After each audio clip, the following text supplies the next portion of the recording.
Deep within the emerald heart of the Sundarbans, the largest mangrove forest on Earth, life pulsed in rhythms both ancient and wild.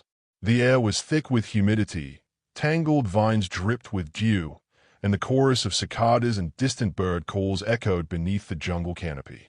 Here, in this mysterious maze of tidal rivers and dense thickets, the Bengal tiger reigned as both predator and phantom, rarely seen but always feared. Rajiv Sen, a quiet forest ranger with sun-leathered skin and eyes like smoldering coals, knew these woods better than most. A man of few words and strong instincts, he'd spent over a decade patrolling the forest's deepest reaches, studying the balance between man and beast. Yet nothing could have prepared him for what he would stumble upon that fateful morning, a moment that would catapult him into the center of an extraordinary event. It began with a strange sound. Not the low growl of a predator or the cry of alarmed monkeys, but a chaotic, frenzied buzzing. A cloud of motion, a fury of wings. And then, just beyond a curtain of foliage, Rajiv saw it, a massive Bengal tiger, the king of the jungle, flailing in agony beneath a swarm of enraged bees. Something was terribly wrong. Tigers don't scream. Tigers don't run from anything. Frozen in disbelief, Rajiv took a step forward. He had no idea that what he was about to do would be captured on camera, go viral across the world, and forever change his life, and the tiger's forever. Rajiv crouched low behind a cluster of nipa palms, watching in stunned silence as the great beast thrashed in the mud. The tiger, an adult male, easily over 400 pounds, was in full panic. Its golden-orange fur rippled with muscle but was now matted with blood and mud, and its eyes were wide with terror. Hundreds, maybe thousands, of bees swarmed its head and neck, a living cloud of stingers. Something wasn't right. Bees didn't attack like this unless provoked. And tigers, apex predators by nature, rarely showed weakness. Rajiv's mind raced. Had the tiger wandered too close to a hive? Had someone, poachers, maybe, intentionally driven it there? There had been rumors of illegal activity deep in the forest, whispers of traps, poisoned bait, and cruel deterrents used to drive tigers away from logging zones. But this was different. Rajiv knew he had only moments to act. The tiger's movements were slowing, each twitch more laborious than the last. If the venom didn't kill it, the sheer stress would. But what could he do? Charging into a swarm like that would be suicide. And yet, something inside him, some primal, unshakable part of his soul, refused to watch this magnificent creature die. Memories of his father, a legendary forest tracker before him, flashed in his mind. Every creature has its time to fight, he used to say. But sometimes, even the fiercest need help. Rajiv inhaled deeply, tightened his grip on the walking stick strapped to his back, and stepped into the clearing. He was about to make a decision that would ripple far beyond the jungle. Rajiv burst into the clearing, waving his stick in wide arcs as he shouted, his voice cutting through the deafening hum of wings. The bees, agitated, territorial, and relentless, turned some of their fury toward him. Stings pierced his arms and neck almost immediately, but he pushed forward, his eyes locked on the tiger, now collapsed and barely breathing. The tiger groaned, a low, guttural sound of pain and surrender. Rajiv spotted a nearby tree, thick with smoke-blackened bark from a recent lightning strike. He scrambled toward it, grabbing a charred branch and quickly snapping it over his knee. Smoke still lingered faintly in the wood. With shaking hands, he tore off strips of his shirt and lit them using his field lighter, praying the scent would drive the bees away. It worked, partially. The swarm thinned, retreating just enough to reveal the tiger's wounds. Dozens of welts covered its face, neck, and shoulders. One eye was swollen shut. It was breathing, but barely. Then came the sound that made Rajiv's blood freeze. Voices. Human voices. Male, gruff, speaking Bengali, but not with the careful tone of forest rangers. These were trespassers. Rajiv ducked instinctively, dragging the half-conscious tiger behind a fallen log. His heart pounded. Poachers. The presence of bees made more sense now. Smoke and pheromones could provoke hives into frenzy, an old, cruel trick used to drive animals out into the open. Rajiv realized with dread that saving the tiger wasn't the end of the danger.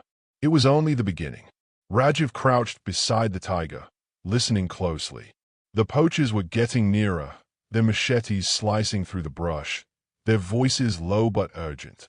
He recognized one of them, Mukul Das, a former ranger turned outlaw, now infamous for trafficking endangered species. Mukul had vanished from the records 2 years ago, and the forest had been quieter since.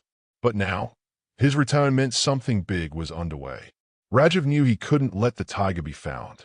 Injured and vulnerable, it was easy prey. The poachers wouldn't hesitate. They'd either kill it for parts or sell it alive to some exotic collector. Both options were a death sentence. Quickly, Rajiv surveyed his surroundings. The tide would rise in a few hours, flooding the lower forest paths. If he could drag the tiger onto the old ranger trail leading to a ranger outpost 2 miles north, they might have a chance. But the path was narrow, overgrown, and riddled with roots, a nightmare to navigate, especially with a half-ton predator in tow. And then came another complication. His radio crackled. "Rajiv, come in. Report status. Over." It was Maya, the new deputy warden, a brilliant, sharp-tongued biologist who had never quite trusted Rajiv's old-school methods. He couldn't risk revealing his position, not yet. One wrong move, and Mukul might hear everything. Rajiv switched off the radio. Silence returned, heavy and humid. Now he had a wounded tiger, a gang of poachers closing in, a rising tide, and no backup. The jungle was closing in, and time was slipping away. Rajiv's muscles screamed in protest as he heaved the unconscious tiger onto a makeshift stretcher fashioned from bamboo and vines. Each tug forward was a battle against gravity, time, and the forest itself. Sweat streamed down his face, mixing with blood from the bee stings, and every shadow seemed to hide the flicker of a blade or the glint of eyes. Behind him, the poachers' voices grew faint, but he knew better than to relax. Mukul was a hunter too, and hunters never gave up easily. The trail ahead narrowed into a muddy embankment, a treacherous slope leading toward the river path. Rajiv glanced skyward. The light was dimming, the air thicker. Rain was coming. If the storm broke before he reached the outpost, the rising tide would cut him off completely. Suddenly, the tiger stirred.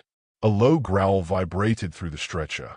Its good eye opened slightly, locking onto Rajiv's face, not with malice, but confusion, pain, and something else, trust. It didn't try to attack or flee. It simply watched. Then, crack! A branch snapped behind him. Not an animal. Too precise. Rajiv ducked just as a bullet whizzed past, embedding itself in a nearby tree. The poachers had found his trail. Instinct took over. He pushed forward, adrenaline surging, every step now a race between life and death.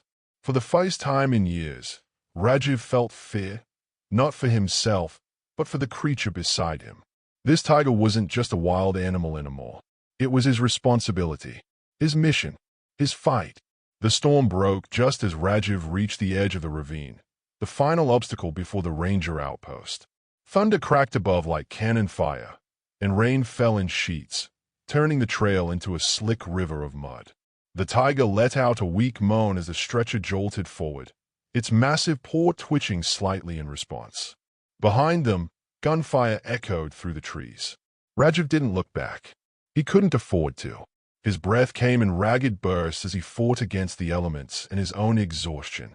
His fingers were raw from gripping the vines, his legs numb from hours of strain, but he refused to stop. Not now.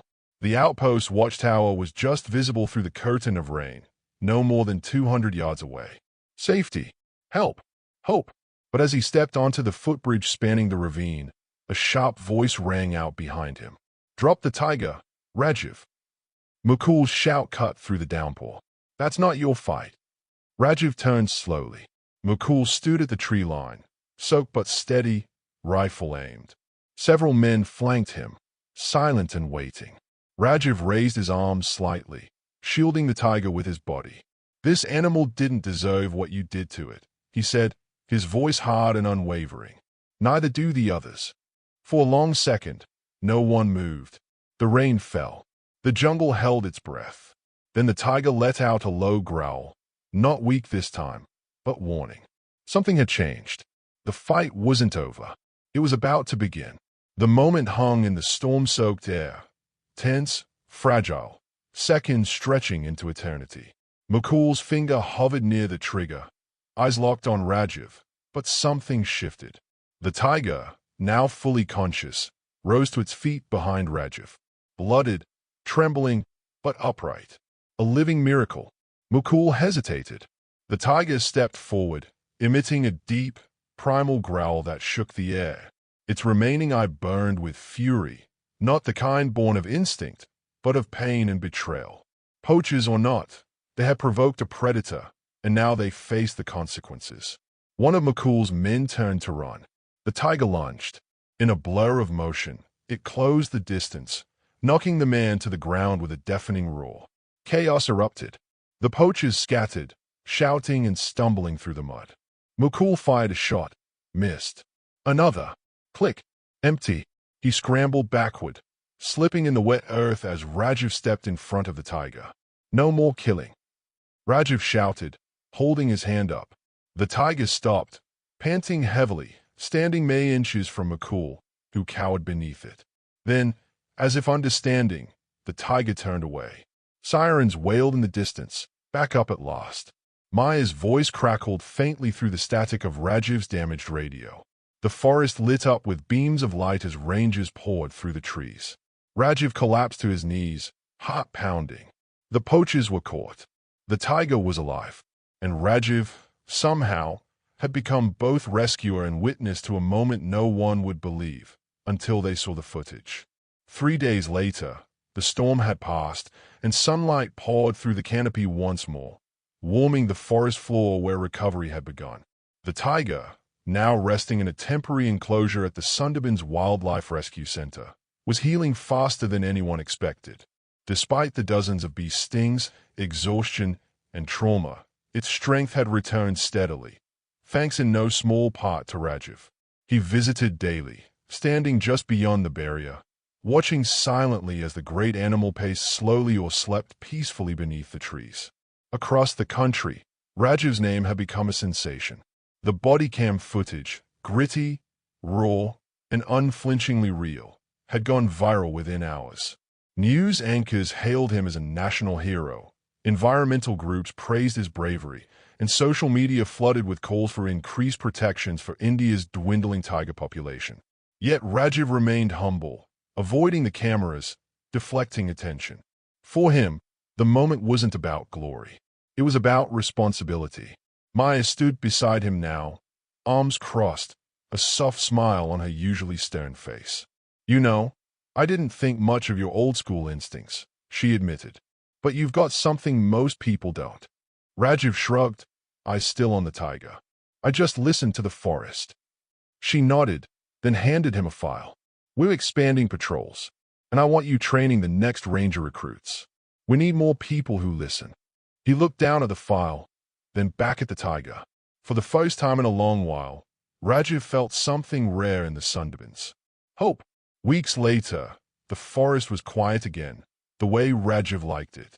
The monsoon had passed, the trees glistened with new growth, and life moved in its natural rhythm.